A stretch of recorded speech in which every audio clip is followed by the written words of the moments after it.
For this question, we're told that a particle is moving on the x-axis, and at time 0, the particle is at the point where x equals 5. So the displacement is equal to 5. The velocity of the particle at t seconds, where t is greater than or equal to 0, is 6t minus t squared meters per second. For part A, we're asked to find an expression for the displacement of the particle from O at time t seconds. So we're going to use integration here. We know that x, our displacement, is equal to the integral of our expression for velocity by dt. So if we integrate this expression, we get 6 times by a half t squared, subtract a third t to the power of 3 plus c. So this is 3t squared, subtract a third t cubed plus c. Now, we've got a constant here, c, that's unknown. However, we are told that at t equals 0, x is equal to 5. So we can substitute these values in to find our constant term c. So when x equals 5, t equals 0. So 5 is equal to 3 0 squared, subtract a third 0 cubed plus c. Now if we times in anything by a square or cube of 0, our answer is 0. So we get that c is equal to 5. So the displacement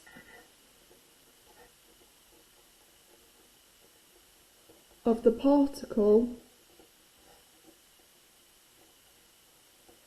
from O after t seconds is 3t squared, subtract a third t cubed plus 5 meters. Remember, displacement, we're using our SI units, is measured in meters. For part B, we're asked to find the distance of the particle from its starting point when t equals 6. So we're going to substitute t equals 6 into the expression for the displacement that we found in part A. So when t equals 6, x equals 3 times 6 squared, subtract a third times 6 cubed plus 5, which is equal to 41. So this is the distance from O when t equals 6. However, we know that the distance at time equals 0 from O, so at time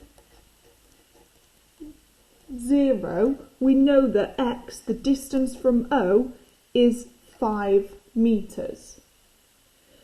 So the distance from the starting point, which is 5 meters, when t equals 6, the distance from the starting point must be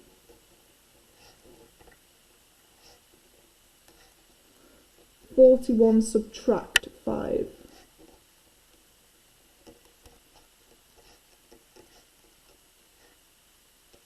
Which is 36 meters. So the reason why I've subtracted 5, the expression we found out in part A was the distance from O. However, we know that the starting point, we've got 5 meters away from O.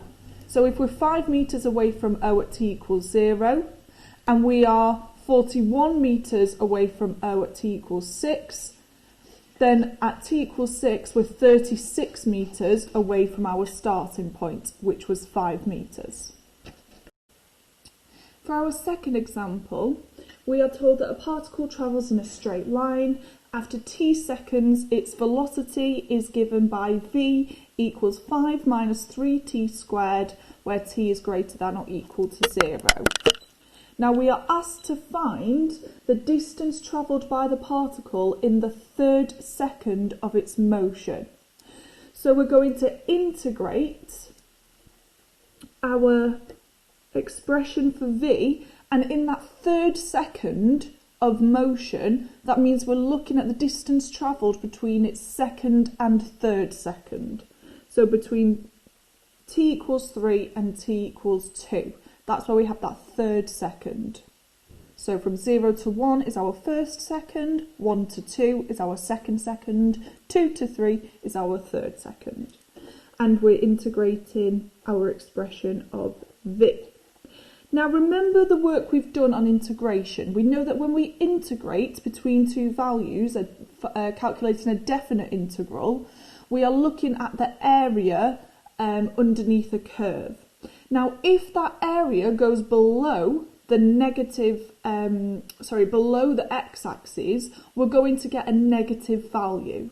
So I'm going to sketch our expression for v just to make sure that we've not got any negative values, and so we can see whether we need to add two areas together or whether we can just integrate from 2 to 3.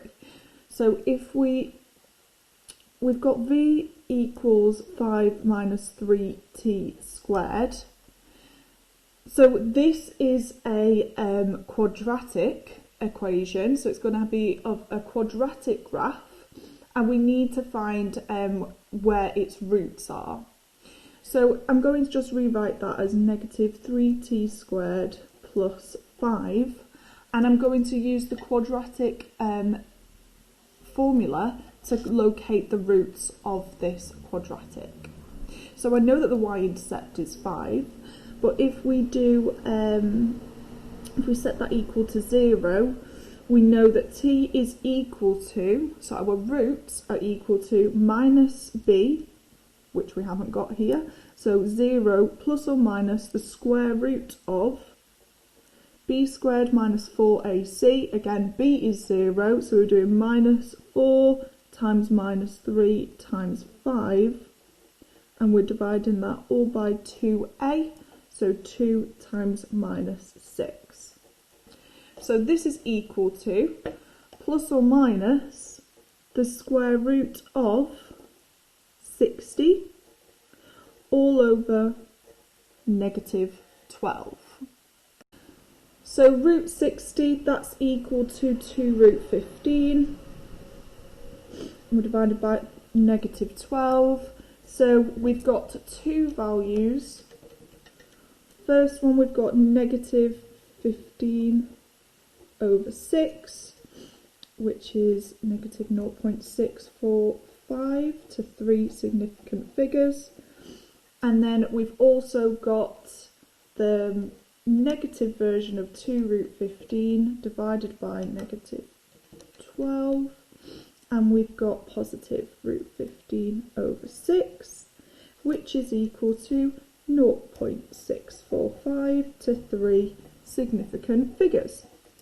So if we just draw a sketch now of our quadratic equation of the velocity, so we've got a negative quadratic because we've got negative 3t squared. The y-intercept is 5, and we've got our roots around here.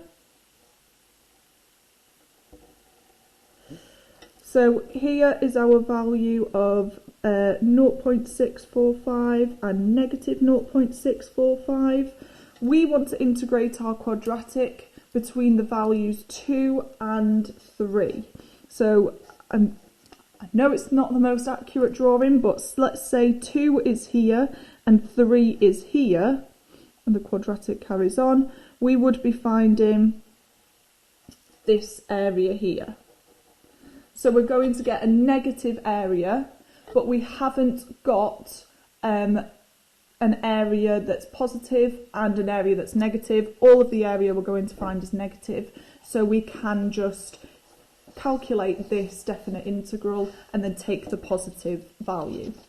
So S is equal to 235 minus 3t squared dt, which is equal to 5t subtract 3 over 3t cubed from the value 2 to 3.